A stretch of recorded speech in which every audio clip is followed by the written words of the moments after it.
Good evening, Miss. Today we'll be doing our presentation for our project, which is titled as Introduction to Social Linguistics. The main title is Endangered Language.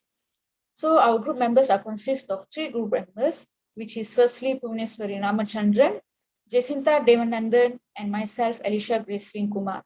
So first we'll start with the abstract, which will be explained by my group member, Bhuvaneswari.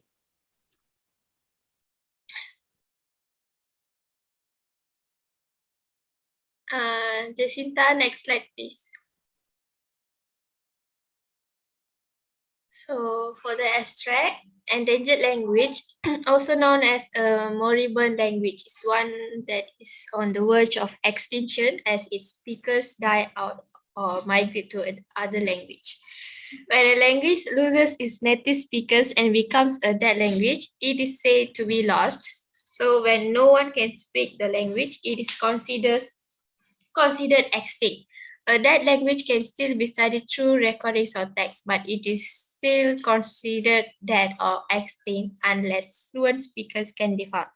Although languages have always died out throughout human history, globalization, imperialism, colonialism, and linguicide are causing them to die out at a faster rate than ever before. So I will pass to my another member.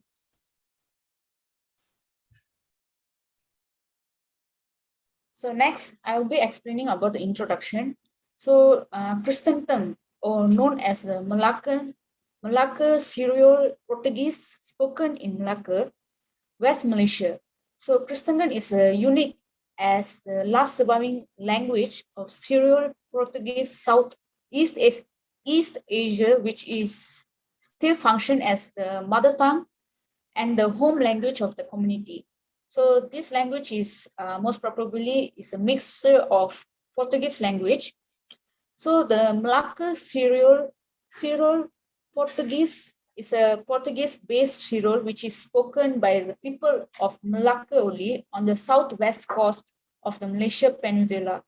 So meanwhile, it is also still being spoken by the older members only. So this language is going to extinguish or endangered. It's in the term of endangered because it's only known by older members, not by the current generation.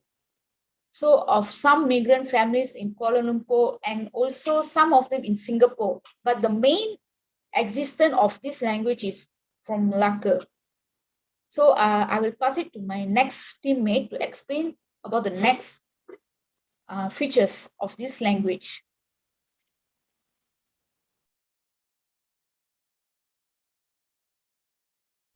I'll be explaining about characteristic. A language is endangered when the speaker ignores to use it or use it in a few domains. The use of its registers and speaking style, or they stop passing it to the next generation. For example, current generation, most of them, they only speak English even at home. Even though they have their mother tongue, they won't speak mother tongue. And some of them, they are shy to speak their own language. So it's something like that. And then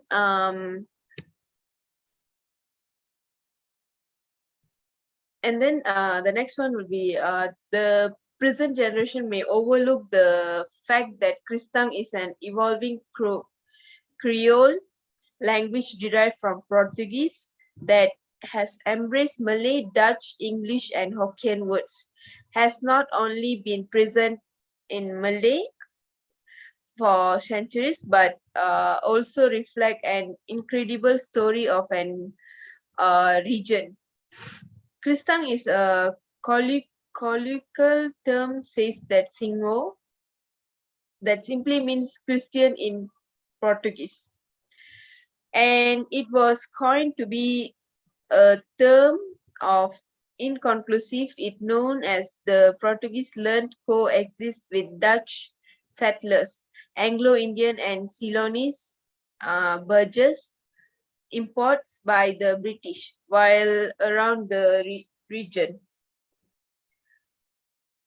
While it may first seem surprising that existence or absence of particular cross-linguistic rare grammatical features in a language should somehow correlate with the degree of endangerment of that language.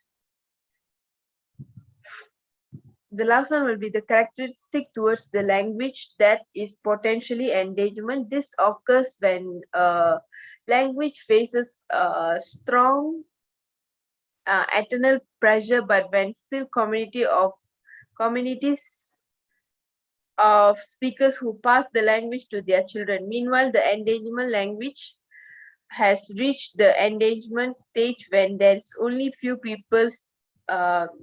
speaker left, and children's are for the most part not learning the language. It will let the language extend seriously into the endangered during this. A language is unlikely to survive another generation, and will soon be extinct. Next, I'll pass to my partner.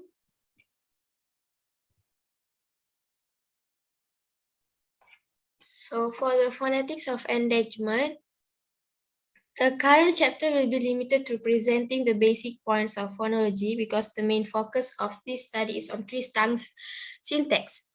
As a result, it's developed on and builds on Hancock and Battlehar's knowledge of the sound system. In what follows, certain parts of this description will be mentioned. The consonant and vowels phonemes of Chris Tang as well as their understandings will be described in the following section. So Papia Chris Tang or simply Chris Tang is a Krole language spoken mostly in Malacca, Malaysia, by the Chris Tang, a community of individuals of mixed Portuguese and Malay origin. So Cristo or Christian, Portuguese in Malacca, Lingu Mai, or simply Papia are all names for the language. Locals and the majority of the Kristang population, however, refers to the language as Portuguese. Kristang is listed as a several endangered language in UNESCO's Atlas of the World's Languages, endangered, having only about 2,000 speakers.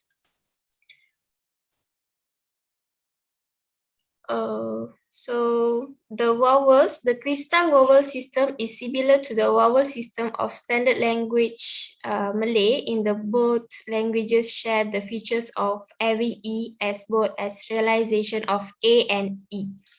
So for the diphthongs and vowel sequences, diphthongs in Kristang are formed when either the vowel I or the vowel U occurs in the same syllable as another vowel. The vowel I and U are pronounced as the semi-vowels and respectively in such cases. So there are 10 words internal diphthongs in Kristang as outlined by Baxter. The relatively large number of diphthongs is also in contrast to Malay, whereby only 3 native diphthongs phonemes are described, like AI, kedai, shop. So, au, kerbau, buffalo, and oi, doi, lullaby.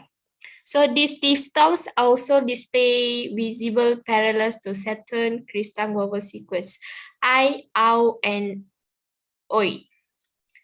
So the Portuguese diphthong och are often reduced to o in Kristang in Portuguese loan words. So for example, dois, daus, dois and daus. So Kristang diphthongs are monosyllabic and the vowel sequence are differentiated according to its stress position.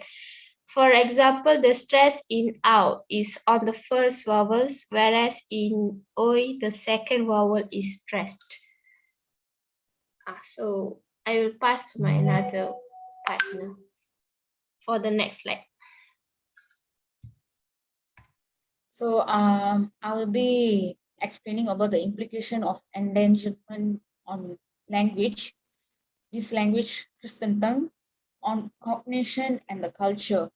So the implication of the endangerment, basically this language on the cognition and the culture of the people, it couldn't not avoid the influence of the majority which influenced the native community.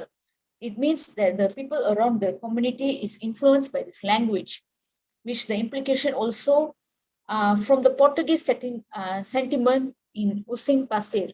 So mostly this language came from Portuguese. So in Using Pasir and the Malacca people were there, even a small Christian community. It began as a small community, while those days when the influence of the Portuguese people were much wider, and it also gave a implication. So the implications such as in marriage, where there is the intermarriage between majority and minority group members, which it will take place, it will make shift to the majority group of the linguistic and the identity. So through this, the implication of marriage is happened, where this Cyril is spoken chiefly in Malacca, which is the second smallest state that in multicultural Malaysia by a very small Catholic community. Mostly it is in a Catholic community comprising people of mixed with Portuguese and Asian ancestry in Malaysia. So this community says that the Christian tongue language of choice of the young people in Portuguese settlement. So the younger generation of Christian tongue is to the aforementioned influential language of a wider context. So it simply means that it is being endangerment for the younger generation, where the influence is coming much less during those days where the implication of this language were much bigger or much influence among the community of the Malacca people. So for the next presentation, I will pass it to my another group member.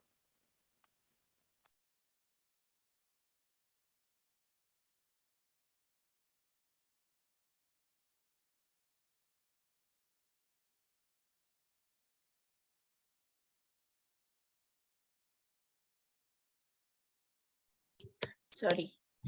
Revitalization, revitalization, language and culture. The language and culture are the most closely important observed element that many people want to learn the endangered language, that many regain access to traditional values and family-based program. For example, we can teach the subject in schools and teach the younger students in the schools, whereby they can learn this subject easily, this language easily.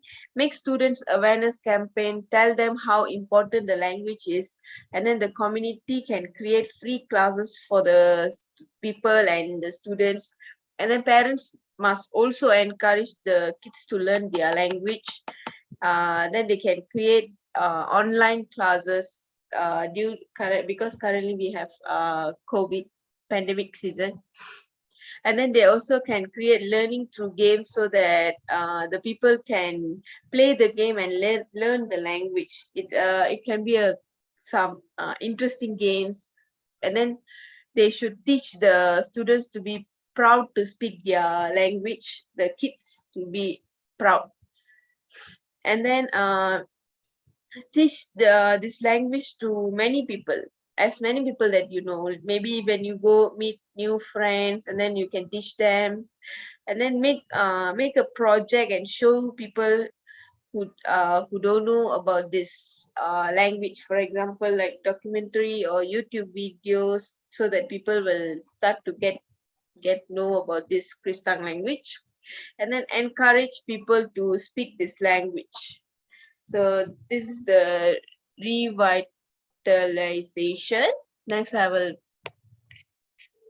pass to my partner. Okay. So for the conclusion, that is known, the intermarriage between majority and minority group members, it makes a shift to the majority group for the linguistic and the identity of this language. So the implication of the grammar and the phonology of Christendom, which shows an identical Malay structure and influence also in this language, which besides shows some influence of the major Asian language, which is used at the time in Malacca during the glorious days of an empire which is ruled by the Portuguese.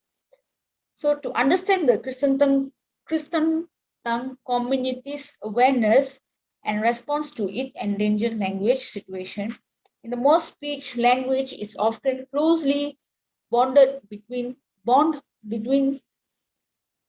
two identity of the community. For the younger generation to get know of this language which is dying, which is extincting slowly, so it should be an effort for people to make this language live. And it is known that the more language that we know, the more advantage that we have. So it's better to do an awareness, an implication to make this language live more longer as the other language which we are using. So it's good to use a language that some people don't know, but if we have the knowledge of using those language, we can give the knowledge to other people so that they can learn. And this language or any other language which is in this condition can last long. So this is our presentation, our project presentation. So for the final talk, I will pass it to my next group member. Okay. We chose this particular language, Christian language, because this language is very rare, and most people surely wouldn't know that that small quantity of Malaysian people using this particular Christian language.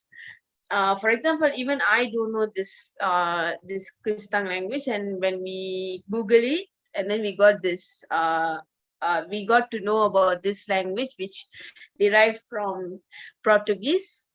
And then so that's the reason we chose this language, to let everyone get to know about this language more. That's all. Thank you. Thank you, madam.